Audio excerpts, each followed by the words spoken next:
Welcome back, entrepreneurs, real estate investors. Coach Ken here with Firm Foundation Real Estate Investing Mentorship and Coaching Program. And here today I got something that I want to talk to you about that just like all of my subjects, they're great subjects. Don't forget to like and subscribe. Click on it at the end of the video. If you got some comments, leave me some comments and I'll be glad to talk to you about it. But I have a lot of great content for you new guys. You really should be getting in on this, watching all of my videos. I got some great encouragement videos and I got some great content. So let's get on with it for today. So what I want to talk to you about today is, do I need a company or an LLC to invest in real estate? Now, disclaimer, no legal advice here is given to you. I'm just going to tell you what I did, okay, and what I did in the very beginning when I bought my first property.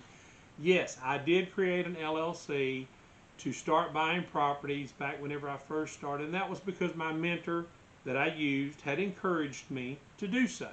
Now, I think it was good advice. I still think it's good advice, but do you have to? No. No, you do not have to. Now, every state has its own laws. Once again, not rendering legal advice, but I know that the advantage, because it's like an arm's length transaction kind of when you're an LLC or a company or a company, corporation or whatever versus an individual. Okay, so when you're an individual and you're buying, it puts you a little closer to the transaction than if you're an LLC. Some real estate investors create an LLC for everything they buy, each property. If I were buying apartment buildings, yes, each apartment building would have its own. If I had 100 of them, it didn't matter. I'd have 100 LLCs because I would want them individual. So something to think about. Do I need an LLC? Should I buy as a sole proprietor? If it's your first deal, you don't have any money to spend, you're trying to get started as low as you can, and get going with this thing. Like I said, we're geared toward a lot of you new guys because we're trying to help you with the facts. But in most states, most of the time, almost unequivocally, you don't need an LLC to buy real estate as a quote-unquote investor.